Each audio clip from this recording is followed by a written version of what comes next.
Hello दोस्तों, आपका math study में विजय सर में स्वागत है। दोस्तों आज हम एनटीपीसी के लिए प्रैक्टिस से देखेंगे। एनटीपीसी के लिए प्रैक्टिस है। आप जानते हैं कि डेट आ गया एनटीपीसी का 15 दिसंबर से परीक्षाएं स्टार्ट होने वाली है। तो बस आप इतना दिमाग में बैठाइए कि दोस्तों कि आपको बस एक सीट चाहिए, ठीक ना। एक सीट के लिए आप जी जान लगा दीजिए। चलिए आज का पहला क्वेश्चन देखते हैं दोस्तों।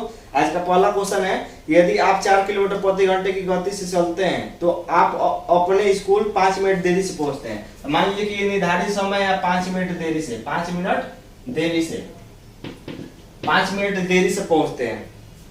लेकिन जब 5 किलोमीटर प्रति घंटे की गति से चलते हैं तो आप अपन निर्धारित समय से 10 मिनट पहले पहुंच जाते हैं। 10 मिनट पहले, ये 5 मिनट देरी से ये 10 मिनट पहले पहुंच जा रहे हैं, ठीक ना।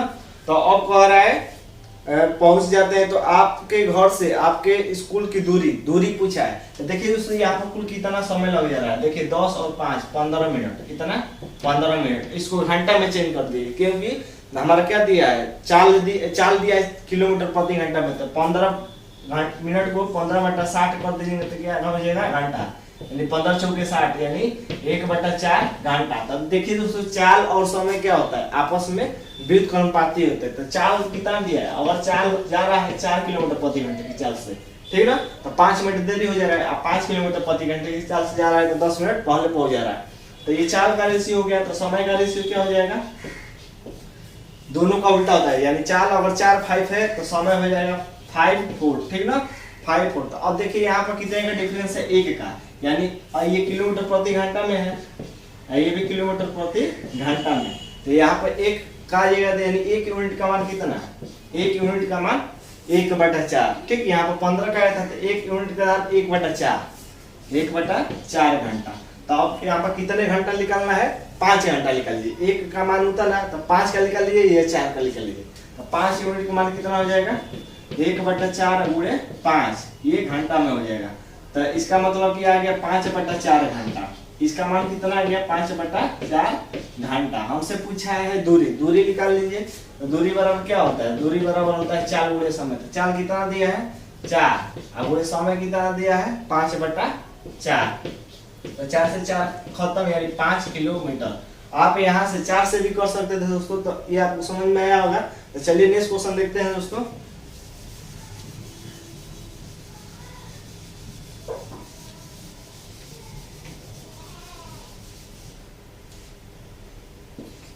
दूसरा क्वेश्चन देखिए दोस्तों। दूसरा क्वेश्चन कह रहा है कि ब्याज दर प्रतिशत में क्या है यदि आप निश्चित राशि पर 3 साल के लिए अर्जित साधारण ब्याज 6,000 रुपया है। यानी 3 साल का साधारण ब्याज दिया, यानी ऐसा है 3 साल का साधारण ब्याज 6,000 रुपया है, 6,000 रुपया है। तो 2 साल के लिए अर्जित चक्रवृद्धि ब्याज 4,160 रुपया है, 4,160 रुपया। ये 2 साल का चक्रवृद्धि ब्याज है। तो हमसे पूछा है प्रतिशत, ठीक है, दर पूछा है। तो दर निकालने के लिए देख रहे हैं कि साधारण ब्याज है, चक्रवृद्धि ब्याज। तो ये कितने वर्ष का है, 2 वर्ष का है। ये क्या है, साधारण ब्याज है 3 साल का। तो साधारण ब्याज क्या होता है, हमारा प्रत्येक वर्ष बराबर होता है साधारण ब्याज। इसका मतलब क्या होगा, 3 साल का साधारण ब्याज 6,000 रुपया दिया है। तो एक साल का निकाल लीजिए। 1 साल का साधारण ब्याज कितना हो जाएगा, 3 से भाग, तो 6,000 बटा में 3। तो यहाँ पर 2 साल का दिया है ना, तो यहाँ पर भी 2 साल का निकालिए कि 2 साल का साधारण ब्याज कितना हो जाएगा। तो 1 का साधारण ब्याज इतना है, तो 2 का साधारण ब्याज 2 से गुणा कर देंगे। तो 6,000 बटा में 3 गुणे 2, तो 3 गुना का 6 और 3 थे 0, तो 2 दूनी के 4, यानी 4,000 रुपया हो जाएगा 2 साल का साधारण ब्याज। 2 साल का चक्रवृद्धि ब्याज 4,160 रुपया, ठीक। तो हमसे पूछा है क्या, प्रतिशत पूछा है। तो देखिए 2 साल का चक्रवृद्धि ब्याज कितना दे दिया है, 4,160 रुपया। तो चक्रवृद्धि ब्याज नहीं, हमसे क्या पूछा है, प्रतिशत पूछा है, दर निकालने के लिए। अगर 2 साल का चक्रवृद्धि ब्याज 2 साल का साधारण ब्याज देता है तो क्या होता है सूत्र 2 साल के लिए, ये डिफरेंस बराबर, डिफरेंस क्या है, साधारण ब्याज माइनस चक्रवृद्धि ब्याज, ठीक। आप पी कोष्टक में r/100 के पावर t मतलब 2, t मतलब 2 साल के लिए। ये डिफरेंस है ना, डिफरेंस कर लीजिए। 4,160 में से 4,000 घटा देंगे तो कितना हो जाएगा, 160 रुपया। अब बराबर पी निकाल लीजिए दोस्तों। देखिए पी निकाल लीजिए साधारण ब्याज से। तो पी बराबर क्या होता है, पी बराबर होता है एसआई गुणे 100। इधर देख लीजिए पी बराबर होता है एसआई गुणे 100। तो 3 साल का एसआई कितना दिया है, 3 साल का एसआई दिया है 6,000। तो एसआई और गुणे 100 और बट्टा में होता है आर टी, तो आर तो निकालना है टी कितना 3 साथ, ठीक। टी कटा दीजिए 3 दूना का 6 यानी 2 के आगे कितना जीरो 3 2 5 जीरो, तो पी बराबर हो गया 2 के आगे 5 जीरो और बट्टा में 8, ये पी आ गया। तो अब यहाँ पर रख दीजिए पी के जगह पर कि 2 के आगे 5 जीरो अब बट्टा में 2 2 4 5 अब बट्टा में आर अब गुणे यहाँ पर आर आर 2 बार गुणा कर देंगे तो कितना हो जाएगा आर स्क्वायर हो जाएगा। अब बट्टा में 100 100 2 बार गुणा कर देंगे तो 1 के आगे 4 जीरो हो जाएगा, ठीक। तो अब कटा दीजिए 4 जीरो से 4 जीरो ये खत्म, अब एक आर से एक आर खत्म, तो ये कितना हो जाएगा 160 बराबर 20 आर 20 आर, तो आर निकाल लेंगे तो 20 से भाग हो जाएगा, तो आर बराबर 160 बट्टा में 20, तो 2 8 16, तो आर कितना आ गया 8% आ गया 8%। देखिए दोस्तों कभी भी अगर साधारण या चक्रवृद्धि ब्याज दे तो आप दिमाग लगाइए 2 साल के लिए दिया है तो यही सूत्र दिमाग में लगाइए, ठीक ना। प्रत्येक साल के लिए साधारण ब्याज क्या होता है समान होता है। चलिए नेक्स्ट क्वेश्चन देखते हैं दोस्तों।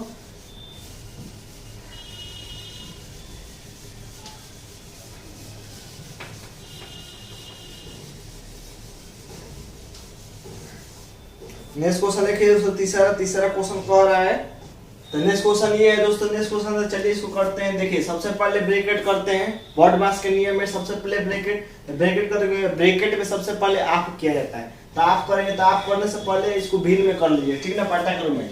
23 से बटा 24 हो गया, ये कितना है 36 18 18 5 8 5 13 23 बटा में 6 8 3 2 23 6 7 बटा में 2 भागा 9 5 45 1 46 बटा में 9 अब भागा 7 बटा 9। तो अब क्या कर दीजिए सबसे पहले ब्रैकेट वाला, तो इसको कर दीजिए। तो आप है ना तो इसको गुणा कर सकते हैं, लेकिन गुणा मत करिए, कटा लीजिए। कहीं कट रहा है नहीं कट रहा है तो छोड़ दीजिए, इसको भी कर दीजिए। भाग के जगह पर गुणा कर पलटिया मरवा दीजिए 23 बटा 6 ये भी गुणा 7 बटा 2 अब भाग के जगह पर क्या कर देंगे गुणा। अब पलट दीजिए इसको 9 बटा कितना हो जाएगा 46 हो जाएगा। अब भागा 7 बटा 9, तो अब कर दिए। देखिए अब पट रहा है 23 दूना का 46 हो गया, 23 दूना का 46, 3 से इन दोनों को कटा दीजिए, 3 दूना का 6 और 3 का 9। तो अब फिर देखिए यहाँ पर भी गुणा है और यहाँ पर भी भाग है, ठीक ना। तो इसको भी क्या कर सकते हैं सबसे पहले भाग के जगह गुणा कर सकते हैं, ठीक ना। 23 बटा 24 है और ये गुणा है और क्या क्या बचा है 7 गुणे 3 यानी 1 बटा 2 बचा है, गुणे 7 बटा 2 बचा है, गुणे 3 बटा 2 बचा है, 3 बटा 2। अब इसको भी भाग के जगह पर गुणा कर दिया, इसको पलट दीजिए 9 बटा 7 कटा दीजिए इसको। देखिए कहाँ कट रहा है 3 से 3 के 9 और 3 8 24। अब कहीं कट रहा है 7 से 7 खत्म।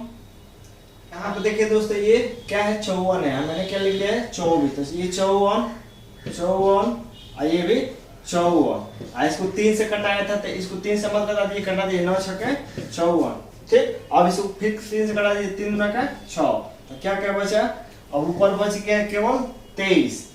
अब बटा में नीचे क्या बचा है 2, तो 2 दूनी 4 4 दूना का 8 दूना का 16, ठीक ना। चलिए नेक्स्ट क्वेश्चन देखते हैं दोस्तों।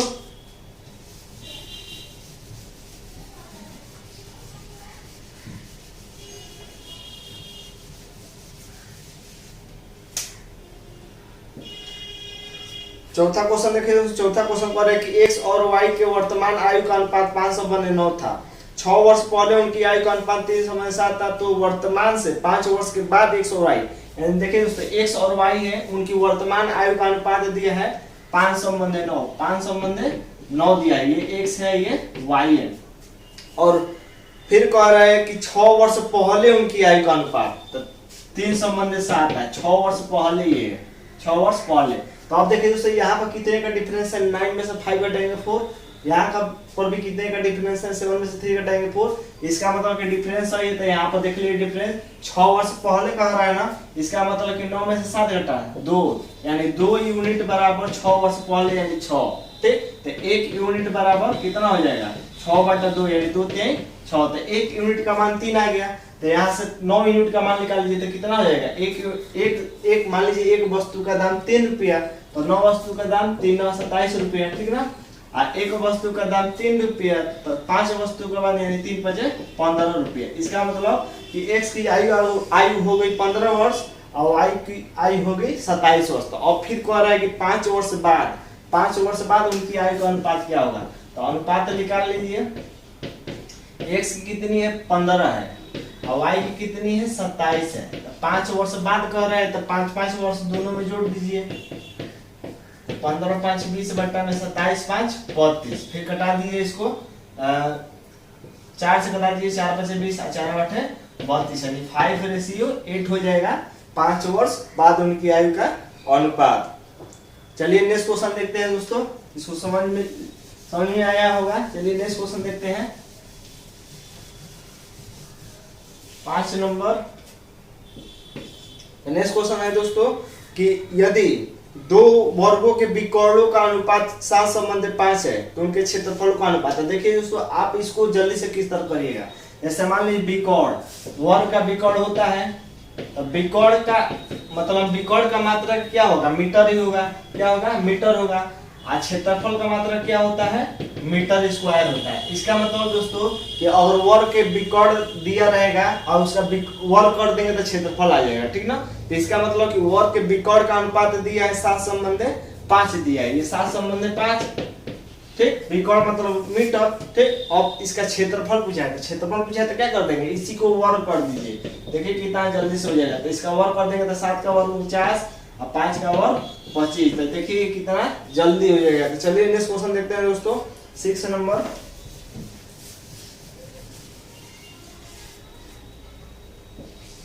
है दोस्तों कि यदि a और b 5 संबंधी 7 के अनुपात में है और उनका लौसत 210 है तो ज्ञात कीजिए a माइनस b कितना होगा। तो देखिए a और b कितने के अनुपात में है 5 संबंधी 7 के अनुपात में। इनका लौसत दिया है तो इनका लौसत कितना हो जाएगा। और मान लेंगे a कितना, a मान लेंगे 5x और b मान लेंगे 7x। इनका लौसत निकाल लीजिए कितना हो जाएगा 5 और 7 का एलसीएम यानी 35 x, ठीक। तो अब लौसत दिया है 210 तो 35x भी लौसत है तो 35x बराबर 210। तो x का मान निकाल लीजिए 210 बटा 35। अब कितनी बार कटेगा 6 5 30 36 18 19 20 यानी 6 बार खत्म हो जाएगा 6 बार। तो x का मान कितना आ गया 6 आ गया। क्या पूछा है दोस्तों हमसे पूछा है कि a माइनस b का मान बताइए। तो x का मान अगर 6 आ गया तो a का मान कितना माने 5x माने तो ये कितना हो जाएगा 5 गुणे 6 यानी कितना हो जाएगा ये 30 हो जाएगा। और b का मान माने है 7x तो x का मान 6 तो 7 गुणे 6 यानी 7 छके 42 हो जाएगा, ठीक ना 42। तो हमसे पूछा है a माइनस b तो a का मान कितना आ गया 30 आ गया और b का मान कितना आ गया 42 आ गया। तो 30 में से 42 हटा देंगे तो -12 आ जाएगा, ठीक ना -12। समझ लेने इस क्वेश्चन देखते हैं दोस्तों 7 नंबर।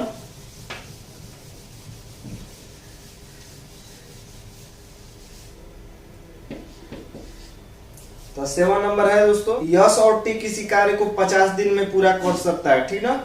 20 दिनों तक एक साथ कार्य करते हैं तो फिर छोड़ देते हैं तो कितना काम शेष बचा, ठीक ना। तो यानी एस और टी 50 दिन में कोई काम कर देते हैं तो अगर एस और टी कुल काम कितने दिन में कर दे रहे हैं 50 दिन में, कुल काम 50 दिन में। तो पता कर लीजिए कि एस और टी एक दिन में कितना काम कर देंगे।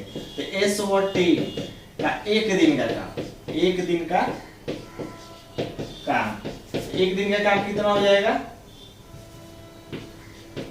1/50 हो जाएगा। तो दोनों 20 दिन तक काम किए तो एक दिन का काम 1/50 तो 20 दिन का काम निकाल लीजिए कि एस और टी का 20 दिन का काम। तो 20 दिन का काम यानी 20 से गुणा कर देंगे यानी 1/50 गुणे 20 तो 0 से 0 खत्म। तो कितना है 2/5 यानी 20 दिन में वो कर दे रहे हैं 2/5। तो कितना काम शेष है तो शेष निकालने के लिए क्या कर देंगे 1 में से घटा देंगे तो 1 - 2/5 5 में 5 में से 2 घटा 3/5 क्या हो गया है शेष काम बच गया 3/5। चलिए नेक्स्ट क्वेश्चन देखते हैं दोस्तों।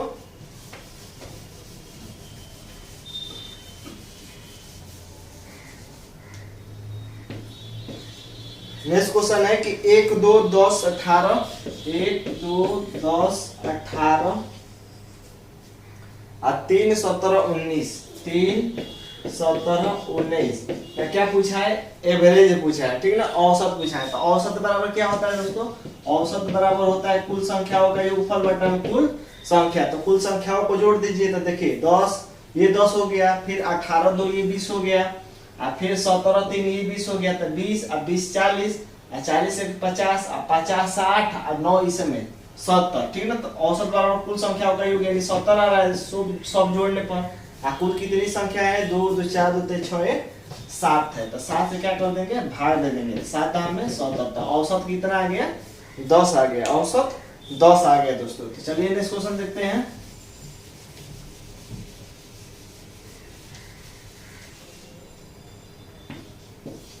नेक्स्ट क्वेश्चन है दोस्तों कि यदि एक आयत का क्षेत्रफल 168 वर्ग सेंटीमीटर है और चौड़ाई 7 सेंटीमीटर है, तो बिकॉर्ड की लंबाई पूछा है, ठीक है ना। तो आयत का क्षेत्रफल दिया है दोस्तों। तो आयत का क्षेत्रफल इसमें लंबाई चौड़ाई होता है, तो आयत का क्षेत्रफल क्या होता है, लंबाई गुणे चौड़ाई। दे दिया है 168 यानी लंबाई गुणे चौड़ाई बराबर 168 वर्ग सेंटीमीटर, और फिर उसमें दे दिया है कि उसकी चौड़ाई 7 सेंटीमीटर, चौड़ाई मतलब बी दे दिया है हमारा 7 सेंटीमीटर। इसका मतलब कि बी यहाँ पर रख देंगे, एल गुणे 7 बराबर 168, एल निकालेंगे तो 7 से भाग, एल बराबर 168 भागा 7, 7 से घटा दीजिए, 7 दूना के 14 15 16 7 चौक 28, तो एल का मान कितना आ गया, 24 आ गया। तो एल का मान 24 और बी का मान 7, बी का मान कितना दिया है उसमें 7 दिया है। हमसे पूछ रहा है कि बिकॉर्ड की लंबाई बताइए। तो बिकॉर्ड की लंबाई का सूत्र क्या होता है, तो बिकॉर्ड बराबर सूत्र होता है बिकॉर्ड बराबर होता है अंडर रूट एल का स्क्वायर प्लस बी का स्क्वायर। तो एल का मान कितना 24, तो 24 का स्क्वायर, बी का मान कितना 7, तो 7 का स्क्वायर, तो 24 का स्क्वायर करेंगे कितना आ जाएगा 25 का होता है 625, तो 24 का हो जाएगा 576, ठीक ना, 576 और प्लस 7 7 49, तो जोड़ दीजिए दोनों को, 9 6 15 5 हासिल 1 और 7 4 11 के 12 के 2 हासिल 1 और 5 1 6, तो कितना आ गया 625। तो किसका वर्गमूल है 25, यानी वर्ग के बिकॉर्ड की लंबाई कितनी आ गई 25 सेंटीमीटर आ गई। तो आज के लिए बस इतना है दोस्तों। आपको अगर वीडियो अच्छा लगा हो तो आप इस चैनल को बिल्कुल सब्सक्राइब कर सकते हैं दोस्तों। आज के लिए धन्यवाद दोस्तों।